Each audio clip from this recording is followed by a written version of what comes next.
Cricket इतिहास में बहुत सारे महान कप्तान हुए, बहुत सारे महान खिलाड़ियों को भी हमने देखा। लेकिन अगर क्रिकेट इतिहास में एक ऐसे कप्तान की बात की जाए जिसे गुंडा का दर्जा दिया गया हो, यानी एक विलन का दर्जा दिया गया हो, तो शायद रिकी पॉन्टिंग का नाम उस लिस्ट में पहले नंबर पर रहेगा दोस्तों। ऐसा मैं इस वजह से कह रहा हूं क्योंकि रिकी पॉन्टिंग क्रिकेट कम खेलता था, डरा कर ज्यादा रखता था, और इसी डरावनेपन के जरिए उसने बहुत सारे ऐसे मैचेस जीते हैं जहां पर लोगों ने कहा है कि अगर क्रिकेट इतिहास का कोई रियल गैंगस्टर है तो वो रिकी पॉन्टिंग है। आज कहानी रिकी पॉन्टिंग की दोस्तों, मैं आपको इस वीडियो में बताऊंगा कि कैसे रिकी पॉन्टिंग जैसा खिलाड़ी जब मैदान पर उतरता था तो अपोजिशन जो होती थी वो शायद ग्राउंड के अंदर आने से पहले ही कांप उठती थी। और हमने कई सारे मौके ऐसे देखे हैं जहां पर रिकी पॉन्टिंग का जो एग्रेशन था वो दूसरे खिलाड़ियों के लिए डरावना मंजर बन जाता था। पूरी तरह से डिटेल में बात करते हैं क्योंकि आज मैं रिकी पॉन्टिंग को डिकोड करूंगा कि कैसे तस्मानिया का से आने वाला एक खिलाड़ी जो ऑस्ट्रेलिया का कप्तान बना और उसके बाद ऑस्ट्रेलिया को एक ऐसी टीम बना दिया उस खिलाड़ी ने अपनी कप्तानी में जहां पर अरसा हो जाता था ये टीम हारती नहीं थी। और जिस दिन ये टीम हारती थी तो लोगों को यकीन नहीं होता था और लोग ये बात करते थे कि यार आज क्रिकेट इतिहास में क्या हो गया है, सुनने में आया है ऑस्ट्रेलिया हार गया है।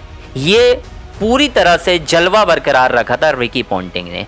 शुरुआत से बात करते हैं दोस्तों, कहां से रिकी पॉन्टिंग का करियर शुरू हुआ और ये कहानी कैसे शुरू हुई।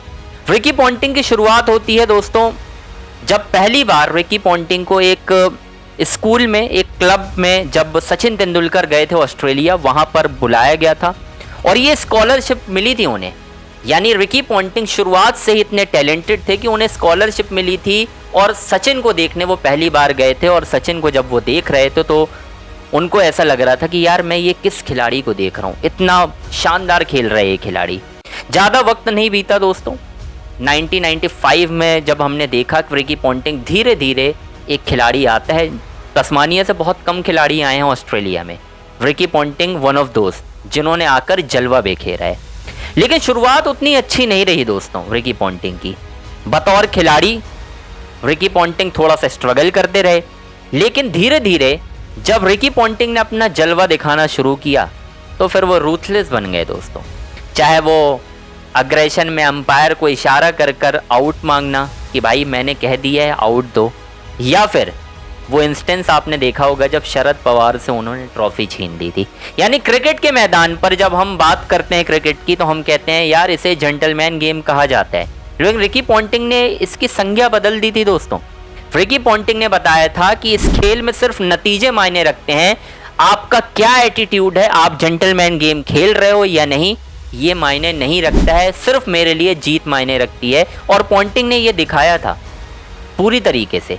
बतौर खिलाड़ी जब रिकी पॉन्टिंग स्टेब्लिश होना चालू हो गए, 96 वर्ल्ड कप में जब ऑस्ट्रेलिया श्रीलंका से हार गया, उसके बाद रिकी पॉन्टिंग ने ठाना कि ये टीम लगातार डोमिनेट करेगी और मैं कप्तान बनकर इस टीम को आगे ले जाऊंगा। और वही हुआ जब 1999 में ऑस्ट्रेलिया ने पाकिस्तान को हराकर वर्ल्ड कप जीता। 2003 वर्ल्ड कप से ठीक पहले स्टीव वॉ ने कप्तानी छोड़ी, रिकी पॉन्टिंग को कप्तान बनाया गया। और जो फाइनल में रिकी पॉन्टिंग ने किया दोस्तों भारत के खिलाफ, वो एक ऐसा इंस्टेंस था जो आज के लोगों को अभी भी वो लगता है कि रिकी पॉन्टिंग ने अपने बैट में स्प्रिंग लगाई हुई थी, क्योंकि वो पारी दोस्तों इतनी खतरनाक थी, इतनी रूथलेस थी कि किसी को यकीन नहीं हो पा रहा था कि इतने लंबे छक्के आखिर कोई खिलाड़ी कैसे लगा सकता है। लेकिन पॉन्टिंग ने उस दिन ऐसा कारनामा किया था दोस्तों। बाद में पता चला था कि उनके बैट में कोई भी ऐसी स्प्रिंग नहीं है। ये पूरी कहानी है रिकी पॉन्टिंग के डोमिनेंस की। जब रिकी पॉन्टिंग ने भारत को वर्ल्ड कप में हराया, उसके बाद 2007 में जब टीम के खिलाड़ियों की उम्र दोस्तों बढ़ रही थी, न्यूजीलैंड ने 3-0 से हरा दिया था होम सीरीज में। हर किसी को लगा कि ऑस्ट्रेलिया का वर्चस्व तो खत्म हो जाएगा, रिकी पॉन्टिंग भी कुछ नहीं कर पाएगा। लेकिन ठीक पहले एक प्रेस कॉन्फ्रेंस होती है 2007 वर्ल्ड कप में, जब ऑस्ट्रेलिया की टीम कैरेबियन में पहुंचती है तो एक प्रेस कॉन्फ्रेंस होती है। वहां पर एक महिला पत्रकार रिकी पॉन्टिंग से सवाल पूछती है कि आपकी टीम के जो खिलाड़ी हैं उनकी उम्र हो चुकी है, ग्लेन मैकग्राथ की उम्र हो चुकी है, टीम के बहुत सारे खिलाड़ी आउट ऑफ फॉर्म चल रहे हैं, रिकी पॉन्टिंग ने एक जवाब दिया था उस महिला पत्रकार को कि आज से ठीक 35 दिन बाद इसी जगह पर मैं आपको मिलूंगा, आप यहाँ पर मौजूद रहना, तब देखते हैं मेरे पास क्या जवाब होता है और आपके क्वेश्चन का शायद मैं जवाब दे पाऊँ। और वही चीज़ हुई। 35 दिन बाद वही पत्रकार वहाँ पर मौजूद थी, रिकी पॉन्टिंग उसी प्रेस कॉन्फ्रेंस में था, लेकिन उनके हाथ में वर्ल्ड कप की ट्रॉफी थी दोस्तों, ये बताने के लिए कि ठीक 35 दिन पहले आपने जो सवाल किया था उसका ये जवाब है ट्रॉफी। ऐसे रूथलेस थे दोस्तों रिकी पॉन्टिंग। मतलब मैं बहुत सारे क्रिकेटर्स को मैंने देखा है, sir Vivian Richards, Virat Kohli, modern day के ग्रेट्स, आपको ही मालूम है, लेकिन यार मैं गैंगस्टर की संज्ञा तो सिर्फ रिकी पॉन्टिंग को दे सकता हूँ। मतलब सचिन कप्तानी की मैं क्या किस्से सुनाऊँ आपको रिकी पॉन्टिंग के।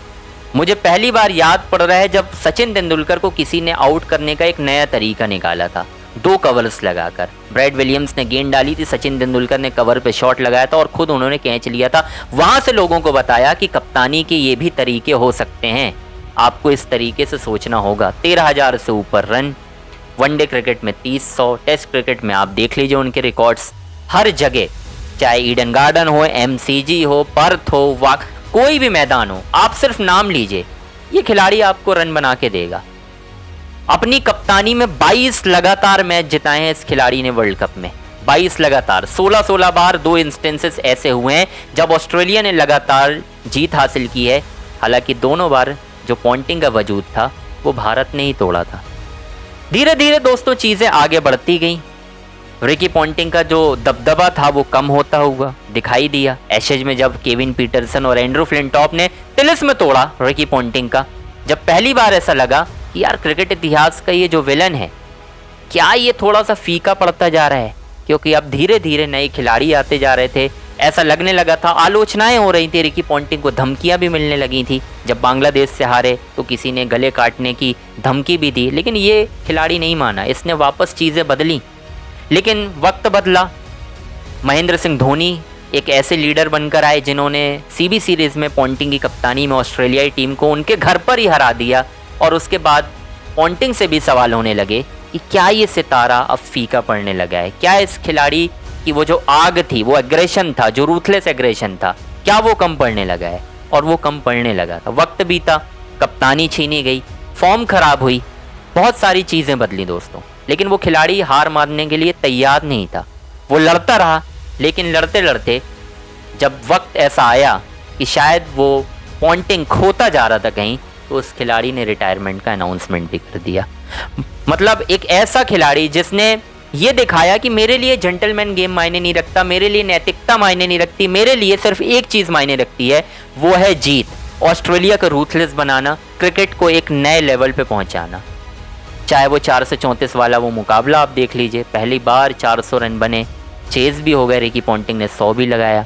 बहुत सारे ऐसे किस्से हैं दोस्तों, इसके लिए एक बड़ी सीरीज़ मैं आपको बनाऊंगा, लेकिन फ़िलहाल इस वीडियो में यही है कि रिकी पॉन्टिंग जैसा आपकी क्या राय बन रही, क्योंकि मुझे ऐसा लगता है रिकी पॉन्टिंग से बड़ा क्रिकेट इतिहास का विलन मैंने नहीं देखा, लेकिन टॉप नॉच खिलाड़ी। शायद लोग आज रिकी पॉन्टिंग को जब हंसता मुस्कुराता हुआ देखते हैं भारत की IPL में, तो लोगों को लगता होगा कि क्या ये खिलाड़ी कभी इतना रूथलेस रहा होगा, लेकिन हमने देखा है रिकी पॉन्टिंग को बताकर आउट मांगते हुए, और इसी तरीके का उनका किरदार रहा है दोस्तों। आज की कहानी के लिए फ़िलहाल इतना ही। आपकी क्या राय बन रही है? क्या आपको लगता है कि रिकी पॉन्टिंग क्रिकेट इतिहास का सबसे बड़ा विलन क्यों माना गया? क्या वो विलन थे? जो भी आपकी राय हो कमेंट बॉक्स में हमें ज़रूर बताइए। हमारे चैनल को लाइक, सब्सक्राइब, शेयर करना ना भूलें।